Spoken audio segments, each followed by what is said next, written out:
Alors, on va continuer dans le monde de la glisse. On va quitter la patinoire pour aller chausser des rollers et aller à la rencontre de Nicolas Stolben. Alors, je vous propose de regarder le reportage, de le découvrir avec moi et on se retrouve, on en parle tout de suite après.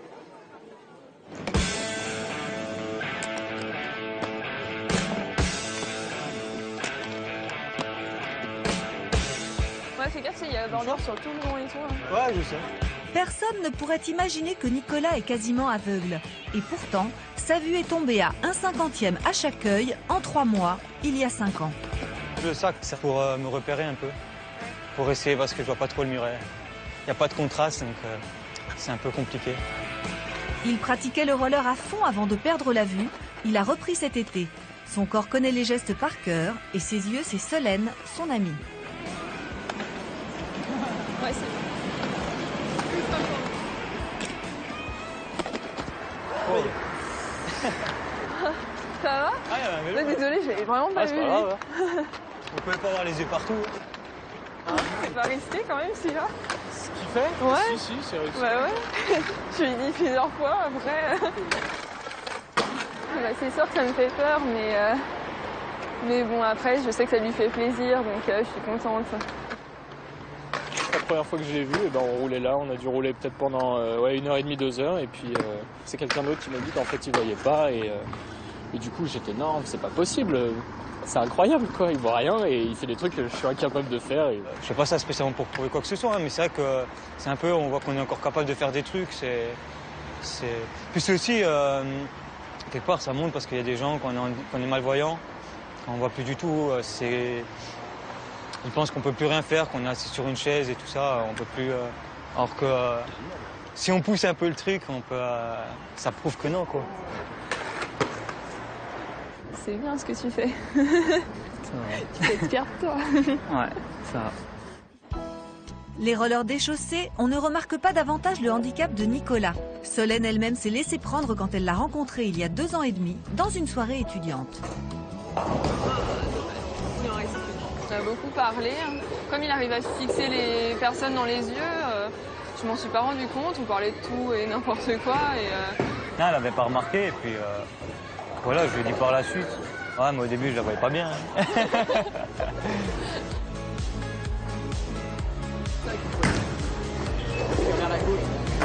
Au milieu? Tu vises au milieu, ouais. Allez! Ah. Mais le handicap est là, et Solène a pris l'habitude de guider Nicolas quand ils sont ensemble. Attention les marches. Merci. Attention les marches encore. Merci. Oh, c'est rouge.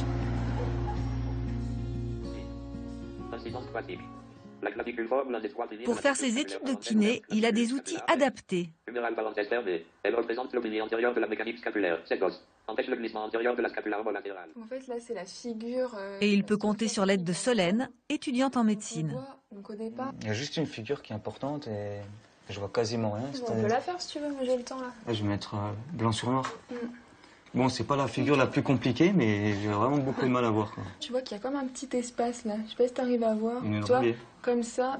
Et là, ça descend un petit peu. Hop, ça remonte. Ouais, je vois un petit peu. Bah, ça, c'est une nœud de ranvier, tu vois. Et c'est sûr, j'ai toujours un pincement au cœur quand je vois qu'il peut pas voir des choses et des situations drôles ou des beaux paysages. J'aimerais bien qu'il voit comme moi, mais on fait avec.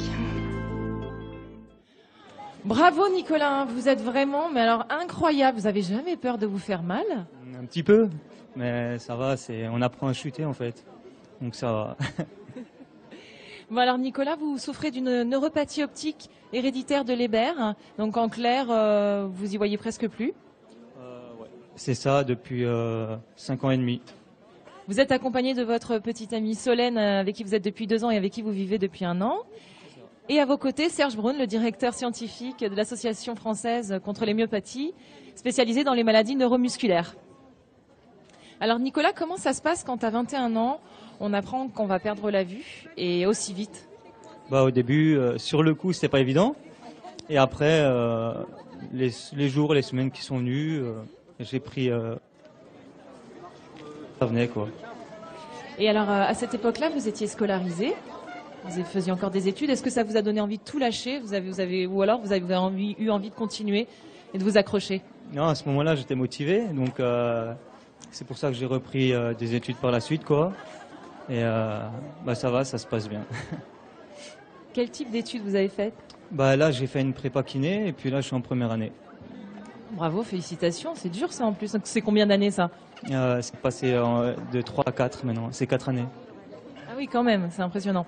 Et alors, apparemment, dans votre famille, vous avez appris, une fois que vous avez appris que vous aviez cette maladie, que d'autres personnes de votre famille souffraient de la même pathologie. Et est-ce que ça a resserré les liens? Comment ça s'est passé?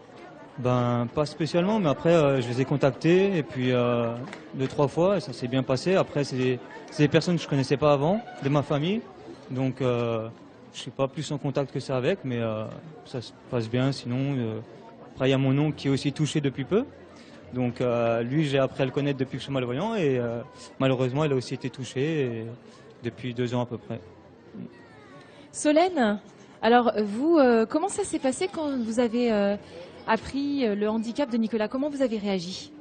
C'est vrai que, merci. C'est vrai qu'il me l'a dit assez vite et sur le coup, j'ai pas forcément compris quand il me disait 1/50e. C'est vrai que pour moi, c'était pas beaucoup, mais c'est vrai que c'est au fur et à mesure que je me suis rendu compte qu'il voyait vraiment très peu et.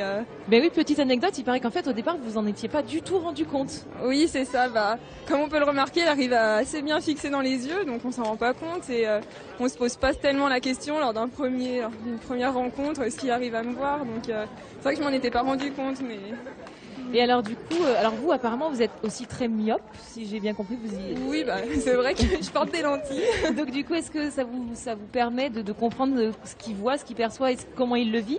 Un petit peu, mais c'est complètement différent parce que moi je suis à 3/10e et comparé à moins d'1/50e, c'est vrai que c'est différent et c'est pas la même chose qui est touchée. Lui, c'est vraiment la vision centrale, la vision qui sert vraiment aux détails et tout ça. Donc mais c'est vrai qu'après je me rends compte quand j'essaye de marcher dans la rue sans mes lunettes, je n'arrive pas à me déplacer. Et oui, donc vous êtes capable de vraiment de comprendre comment lui gère le quotidien. Oui, c'est ça. Alors Nicolas, apparemment vous êtes très très au courant de tous les essais cliniques qui se font et de toutes les avancées qui ont trait à votre maladie.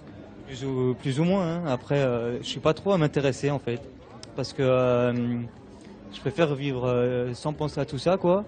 Puis je suis super content en fait. Je passe pas mon temps à regarder ce qui se passe, quoi. Je passe plus de temps à renseigner les gens que à chercher ce qui se passe au niveau des recherches. Alors je pourrais me renseigner régulièrement, mais ça m'intéresse pas trop. C'est curieux que ça vous intéresse pas plus que ça. Vous avez pas envie que votre situation s'améliore? Si, en fait, je rêverais de revoir, mais j'ai pas envie de passer mon temps à attendre qu'il y ait des recherches, parce que s'il y en a pas, je vis plus le présent, quoi. Donc je préfère attendre qu'il y ait quelque chose et le jour où on m'appelle et si c'est positif, pourquoi pas, mais en attendant. Oui, vous avez resté envie d'avancer, d'être positif, pas rester dans le négativisme en se disant alors j'ai plus d'espoir, il se passe rien.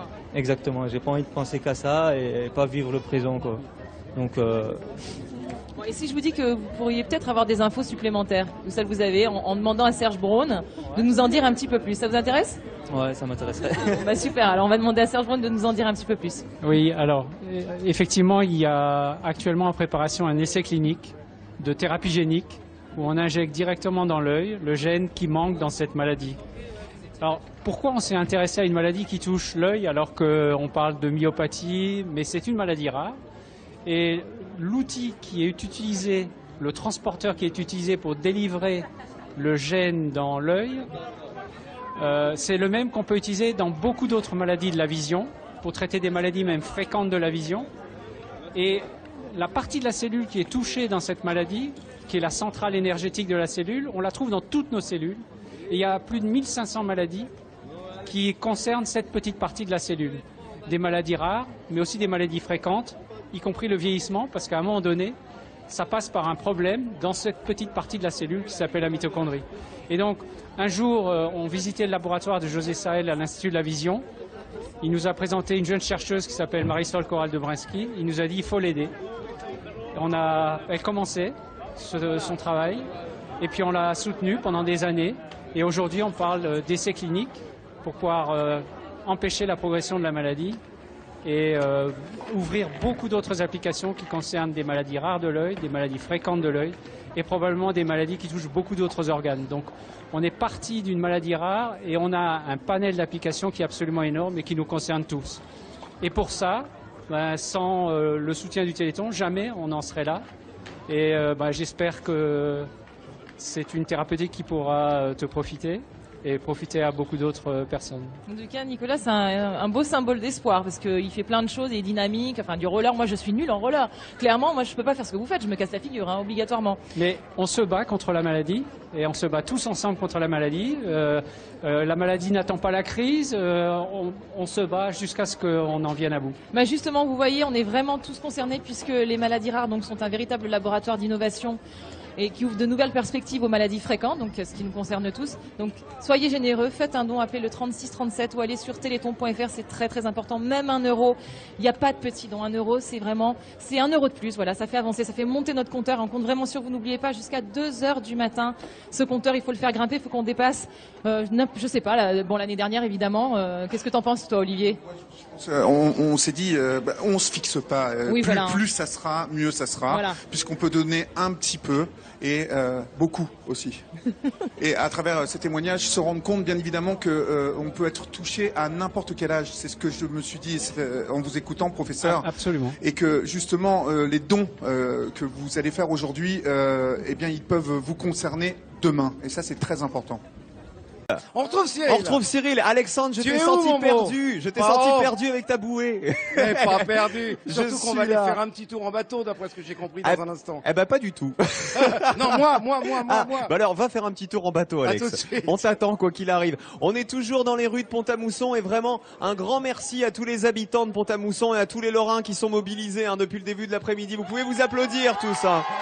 Vraiment. Alors, qu'est-ce qu'il y a? Vous voulez passer à la télé, madame? Dites qu'il faut appeler le 3637. Comment votre prénom? Oui, j'appelle déjà de la maison. Appelez-moi Jean-Claude. Alors, vous savez qu'on est à la télé là? On est en direct. Dites bonjour à votre famille. Bonjour. Alors, nous sommes ici, les amis, pour un nouveau défi. Je suis un défi de roller, pas comme les autres, puisqu'on l'a vu tout à l'heure dans le reportage. Nicolas Stauben, qui fait du roller, alors qu'il a une maladie génétique, alors qu'il a 1/50e à chaque œil, il arrive à faire du roller, il arrive même à sauter des obstacles. Nicolas est derrière nous, je pense qu'on doit le voir sur les images, on doit commencer à le voir s'entraîner et s'amuser. Il est juste là. Ah ben voilà, viens là, c'est pas grave. Voilà Nicolas, voilà, viens ici, on va improviser, c'est pas grave. Donc je disais 1/50e de vue à chaque œil, c'est-à-dire que tu distingues, on va dire, les contrastes, les couleurs. Non, plus les couleurs, mais les contrastes, Ouais. les formes, les ombres, et voilà. Pour donner un petit aperçu, parce que c'est vrai que les gens, ça leur suffit pas des fois, même à moins d'un mètre d'un visage, enfin d'une personne, je vois pas son visage. Ouais. Et là, par contre, il fait sombre, je vois presque rien, donc. Il fait sombre, mais en même temps, on te met plein de lumière en face, là, ce qui doit être encore plus compliqué pour toi, je pense. Bah, en fait, je suis ébloui, donc c'est pas comme s'il faisait nuit, mais pas loin, quoi. C'est compliqué. Alors, est-ce que tu es partant pour nous faire justement une démonstration? Alors, moi, je vais pas dire ce qui m'inquiète, mais ce qui m'étonne, c'est qu'il y a tout un tas de... Si vous voyez, regardez derrière nous, par ici, il y a tout un tas d'obstacles. Donc, tu peux faire ce parcours-là avec ton handicap.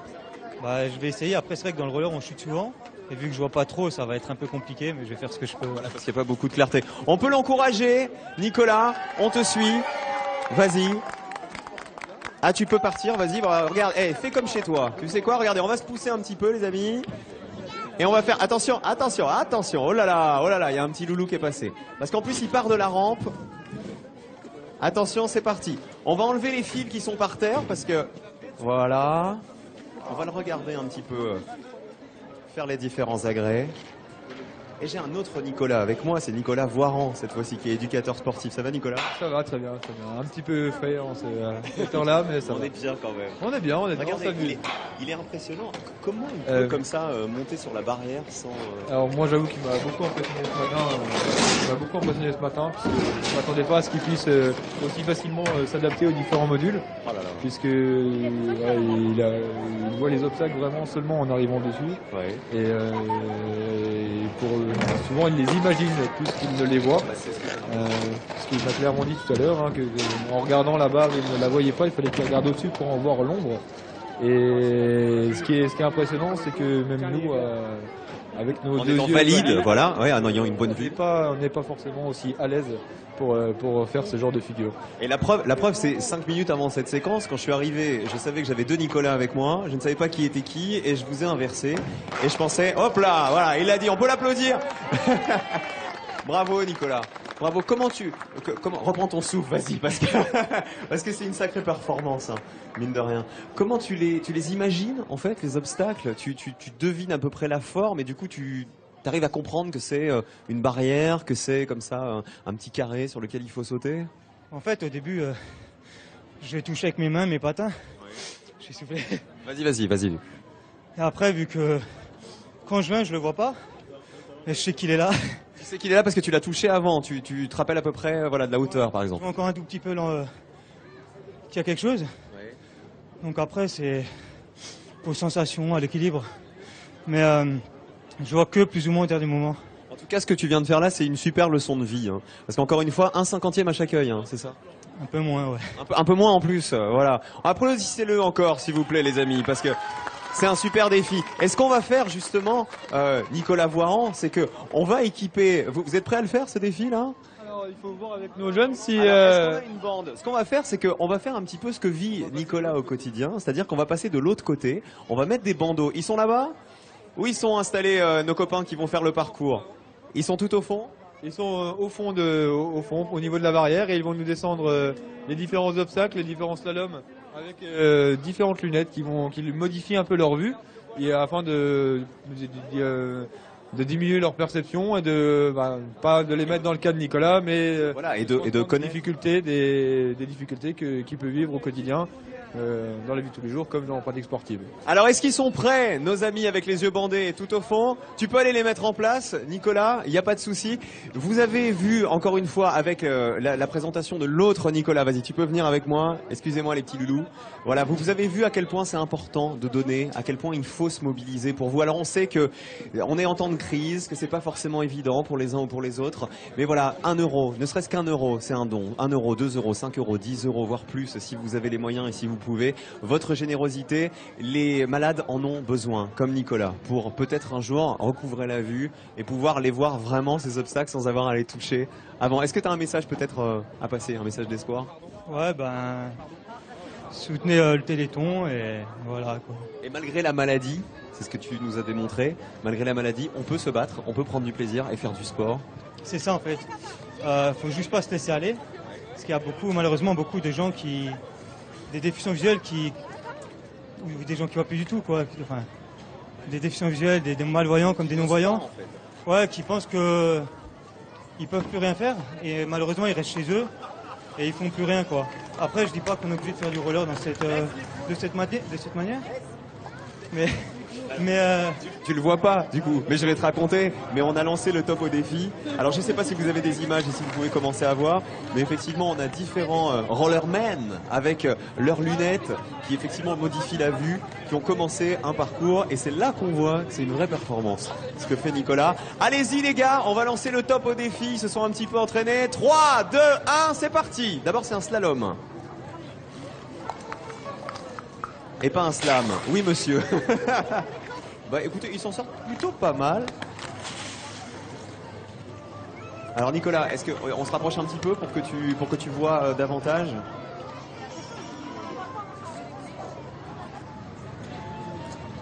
Il est où Nicolas Voiran?